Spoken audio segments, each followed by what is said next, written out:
यथार्थ मोक्ष।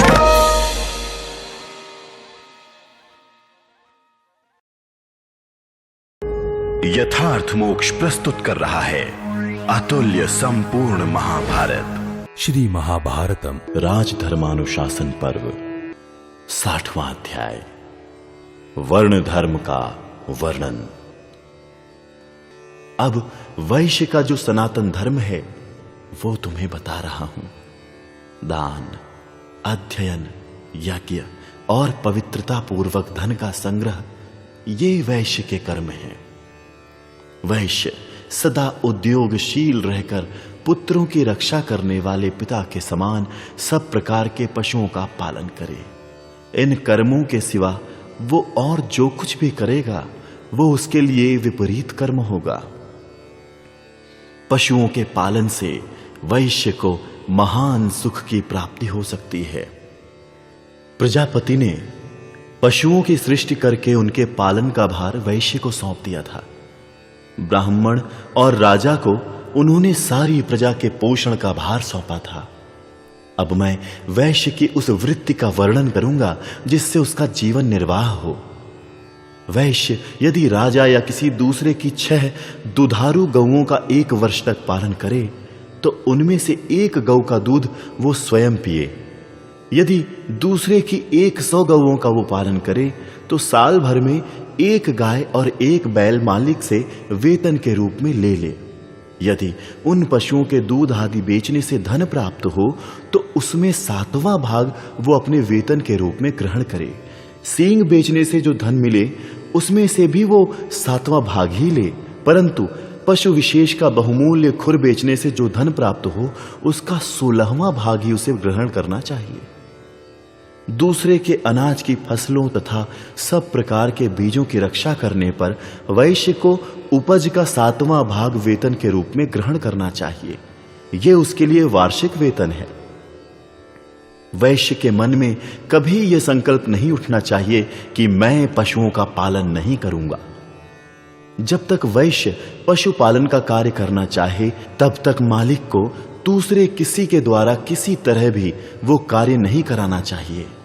भारत, अब मैं शूद्र का भी धर्म तुम्हें बता रहा हूं। प्रजापति ने अन्य 3 वर्णों के सेवक के रूप में शूद्र की सृष्टि की है।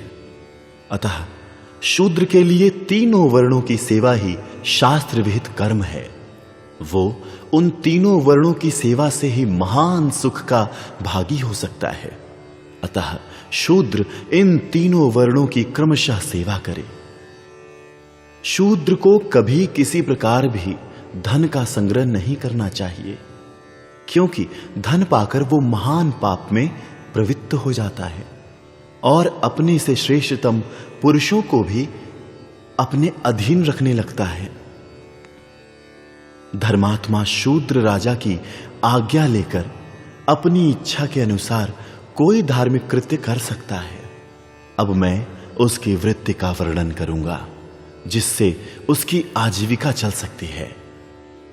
3 वर्णों को शूद्र का भरण पोषण अवश्य करना चाहिए, क्योंकि वो भरण पोषण करने योग्य कहा गया है। अपनी सेवा में रहने वाले शूद्र को उपभोग में लाए हुए छाते, पगड़ी, अनुलेपन, जूते और पंखे देने चाहिए। फटे पुराने कपड़े जो अपने धारण करने योग्य ना रहें वो द्विजातियों द्वारा शूद्र को ही दे देने योग्य हैं, क्योंकि धर्मतः वो सब वस्तुएं शूद्र की ही संपत्ति हैं। द्विजातियों में से जिस किसी की सेवा करने के लिए कोई शूद्र आवे उसी को उसकी जीविका की व्यवस्था करनी चाहिए, ऐसा धर्मज्ञ पुरुषों का कथन है। यदि स्वामी संतानहीन हो तो सेवा करने वाले शूद्र को ही उसके लिए पिंड दान करना चाहिए। यदि स्वामी बूढ़ा या दुर्बल हो तो उसका सब प्रकार से भरण पोषण करना चाहिए। किसी आपत्ति में भी शूद्र को अपने स्वामी का परित्याग नहीं करना चाहिए। यदि स्वामी के धन का नाश हो जाए तो शूद्र को अपने कुटुंब के पालन से बचे हुए धन के द्वारा उसका भरण पोषण करना चाहिए। शूद्र का अपना कोई धन नहीं होता, उसके सारे धन पर उसके स्वामी का ही अधिकार होता है। भरतनंदन, यज्ञ का अनुष्ठान तीनों वर्णों तथा शूद्र के लिए भी आवश्यक बताया गया है। शूद्र के यज्ञ में स्वाहाकार, वषटकार तथा वैदिक मंत्रों का प्रयोग नहीं होता। अतः शूद्र स्वयं वैदिक व्रतों की दीक्षा ना लेकर पाक यज्ञों द्वारा यजन करे। पाक यज्ञ की दक्षिणा पूर्ण पात्रमयी बताई गई है। हमने सुना है कि पैजवन नामक शूद्र ने ऐन्द्राग्नि यज्ञ की विधि से मंत्रहीन यज्ञ का अनुष्ठान करके उसकी दक्षिणा के रूप में 1,00,000 पूर्ण पात्र दान किए थे।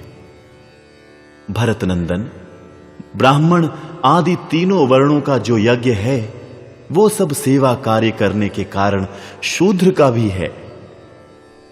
अतः उसे पृथक यज्ञ करने की आवश्यकता नहीं है। संपूर्ण यज्ञों में पहले श्रद्धा रूप यज्ञ का ही विधान है, क्योंकि श्रद्धा सबसे बड़ा देवता है। वही यज्ञ करने वालों को पवित्र करती है।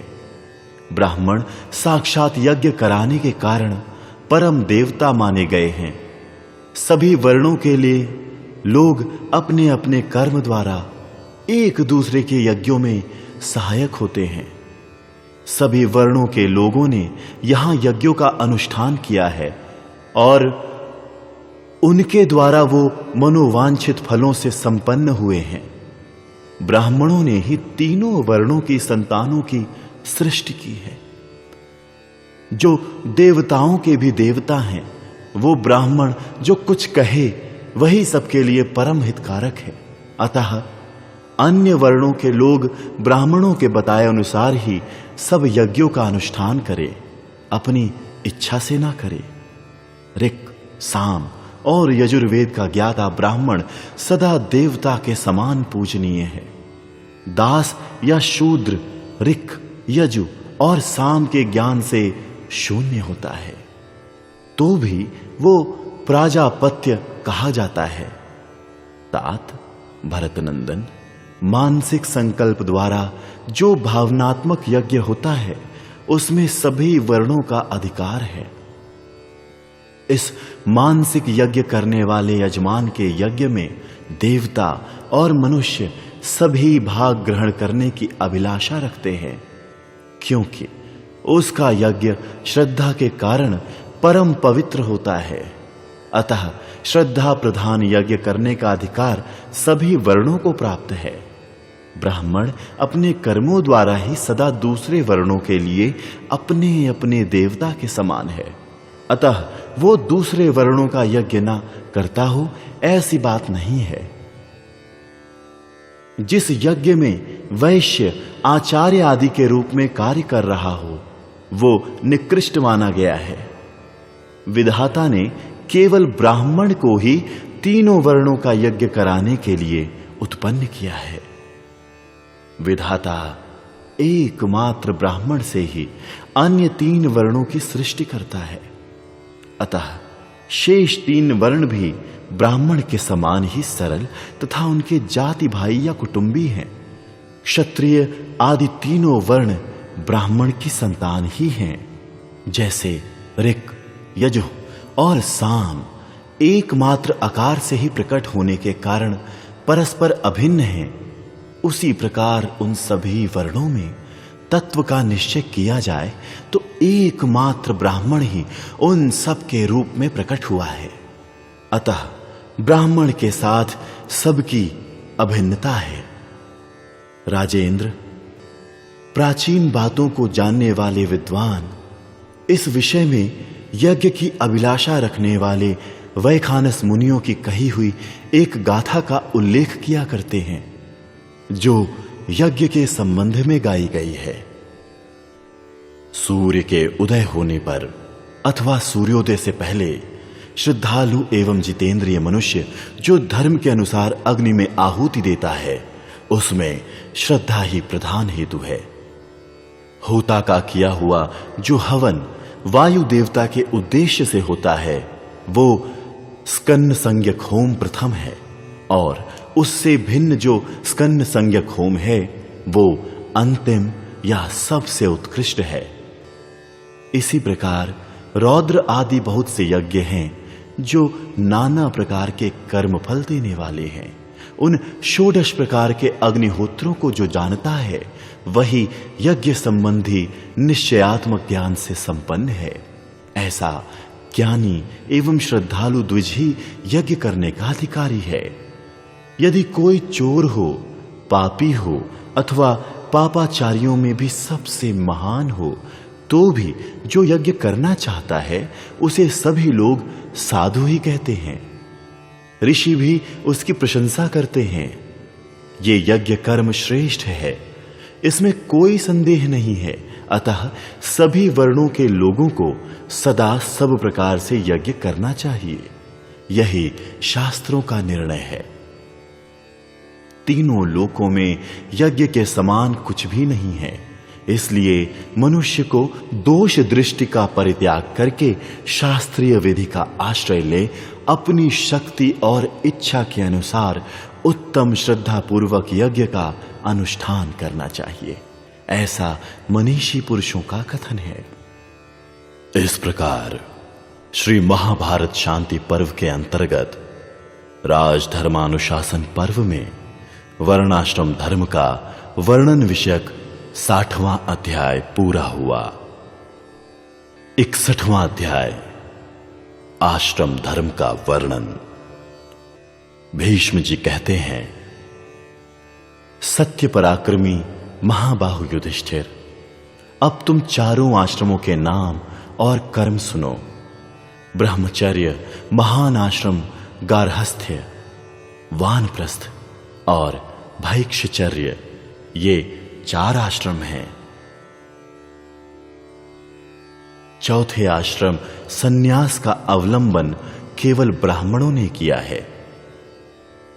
चूड़ाकरण संस्कार और उपनयन के अनंतर द्विजत्व को प्राप्त हो वेदाध्ययन पूर्ण करके गार्हस्थ्य आश्रम में अग्निहोत्र आदि कर्म संपन्न करके इंद्रियों को संयम में रखते हुए मनस्वी पुरुष स्त्री को साथ लेकर अथवा बिना स्त्री के ही गृहस्थाश्रम से कृतकृत्य हो वानप्रस्थाश्रम में प्रवेश करे। वहां धर्मज्ञ पुरुष आरण्यक शास्त्रों का अध्ययन करके वानप्रस्थ धर्म का पालन करे। तत्पश्चात ब्रह्मचर्य पालन पूर्वक उस आश्रम से निकल जाए और विधि पूर्वक सन्यास ग्रहण कर ले। इस प्रकार सन्यास लेने वाला पुरुष अविनाशी ब्रह्म भाव को प्राप्त हो जाता है। राजन, विद्वान ब्राह्मण को ऊर्ध्वरेता मुनियों द्वारा आचरण में लाए हुए इन्हीं साधनों का सर्वप्रथम आश्रय लेना चाहिए। प्रजानाथ, जिसने ब्रह्मचर्य का पालन किया है, उस ब्रह्मचारी ब्राह्मण के मन में यदि मोक्ष की अभिलाषा जाग उठे तो उसे ब्रह्मचर्य आश्रम से ही संन्यास ग्रहण करने का उत्तम अधिकार प्राप्त हो जाता है। सन्यासी को चाहिए कि वो मन और इंद्रियों को संयम में रखते हुए मनोवृत्ति से रहे, किसी वस्तु की कामना न करे, अपने लिए मठ या कुटी ना बनवाए, निरंतर घूमता रहे और जहां सूर्यास्त हो वहीं ठहर जाए। प्रारब्धवश जो कुछ मिल जाए उसी से जीवन निर्वाह करे। आशा तृष्णा का सर्वथा त्याग करके सबके प्रति समान भाव रखे, भोगों से दूर रहे और हृदय में किसी प्रकार का विकार न आने दे। इन्हीं सब धर्मों के कारण इस आश्रम को क्षेमाश्रम कहते हैं। इस आश्रम में आया हुआ ब्राह्मण अविनाशी ब्रह्म के साथ एकता प्राप्त कर लेता है। अब गृहस्थाश्रम के धर्म सुनो। जो वेदों का अध्ययन पूर्ण करके समस्त वेदोक्त शुभ कर्मों का अनुष्ठान करने के पश्चात अपनी विवाहिता पत्नी के गर्भ से संतान उत्पन्न कर उस आश्रम के न्यायोचित भोगों को भोगता और एकाग्र चित्त हो मुनि जनोचित धर्म से युक्त दुष्कर गार्हस्थ्य धर्म का पालन करता है, वो उत्तम है। गृहस्थ को चाहिए कि वो अपनी ही स्त्री में अनुराग रखते हुए संतुष्ट रहे। ऋतुकाल में ही पत्नी के साथ समागम करे, शास्त्रों की आज्ञा का पालन करता रहे, शठता और कुटिलता से दूर रहे, परिमित आहार ग्रहण करे, देवताओं की आराधना में तत्पर रहे, उपकार करने वालों के प्रति कृतज्ञता प्रकट करे, सत्य बोले, सबके प्रति मृदु भाव रखे, किसी के प्रति क्रूर न बने और सदा क्षमा भाव रखे। गृहस्थाश्रमी पुरुष इंद्रियों का संयम करे, गुरुजनों एवं शास्त्रों की आज्ञा माने, देवताओं और पितरों की तृप्ति के लिए हव्य और कव्य समर्पित करने में कभी भूल न होने दे, ब्राह्मणों को निरंतर अन्नदान करे, ईर्ष्या द्वेष से दूर रहे, अन्य सब आश्रमों को भोजन देकर उनका पालन पोषण करता रहे और सदा यज्ञ यागादि में लगा रहे। तात, इस विषय में महानुभाव महर्षिगण नारायण गीत का उल्लेख किया करते हैं, जो महान अर्थ से युक्त और अत्यंत तपस्या द्वारा प्रेरित होकर कहा गया है। मैं उसका वर्णन करता हूं, तुम सुनो। गृहस्थ पुरुष इस लोक में सत्य, सरलता, अतिथि सत्कार, धर्म, अर्थ, अपनी पत्नी के प्रति अनुराग तथा सुख का सेवन करे। ऐसा होने पर ही उसे परलोक में भी सुख प्राप्त होते हैं। ये मेरा मत है। श्रेष्ठ आश्रम गार्हस्थ्य में निवास करने वाले द्विजों के लिए महर्षिगण ये कर्तव्य बताते हैं कि वो स्त्री और पुत्रों का भरण पोषण तथा वेद शास्त्रों का स्वाध्याय करे।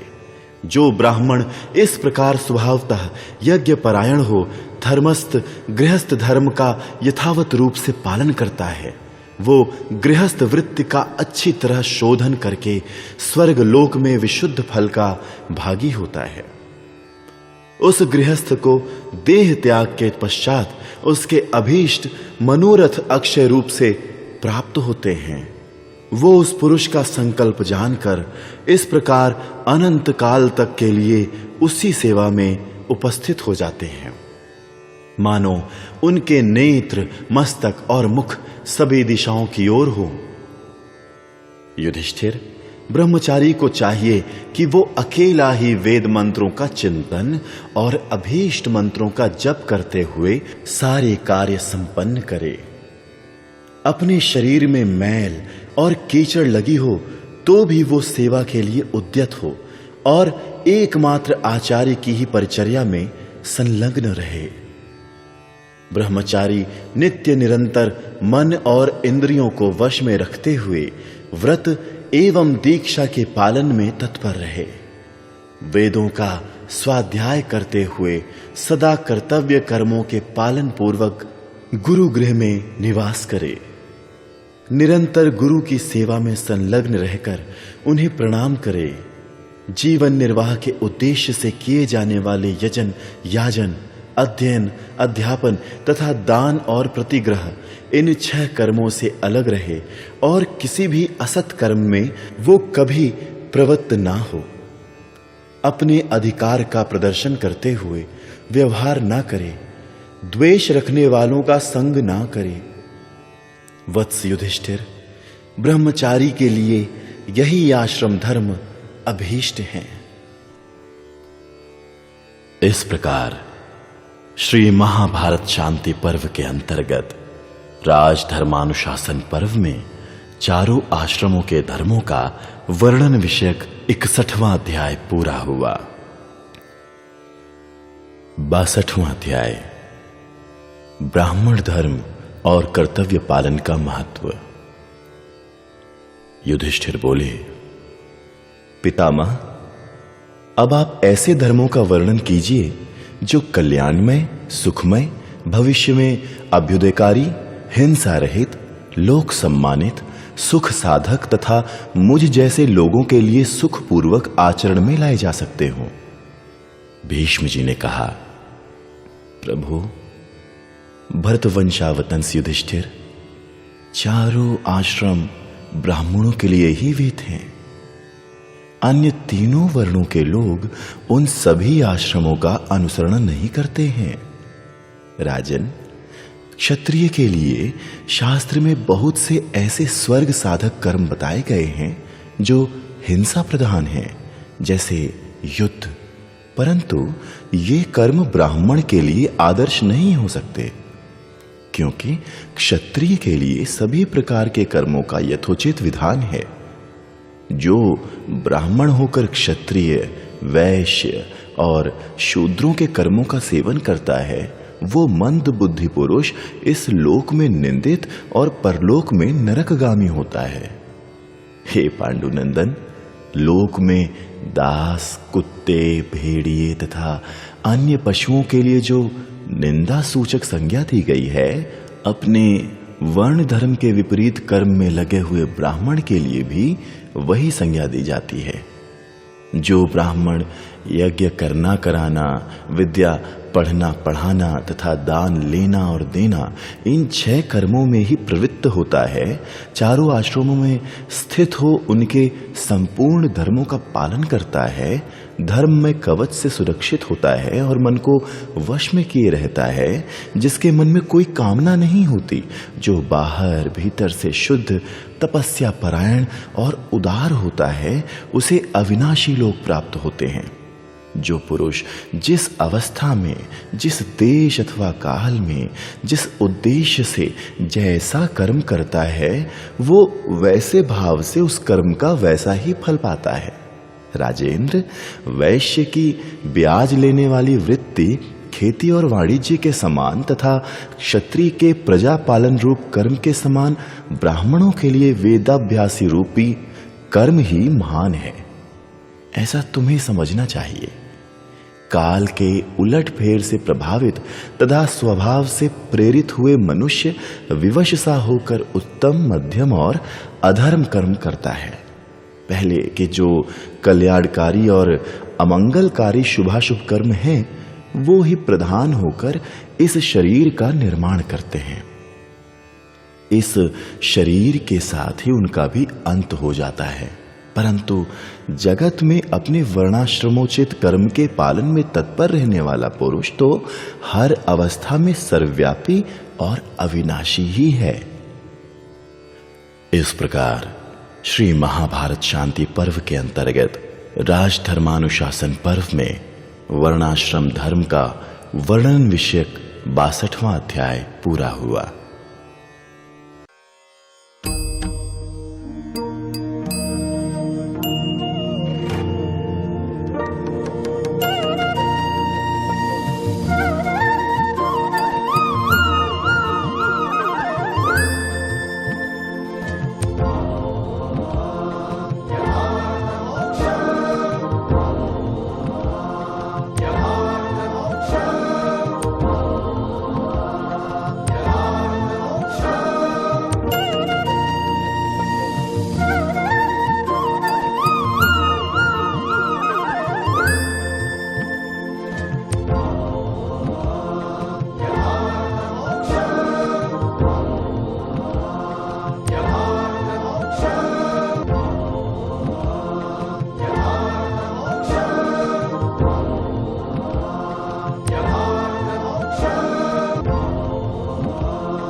यथार्थ मोक्ष।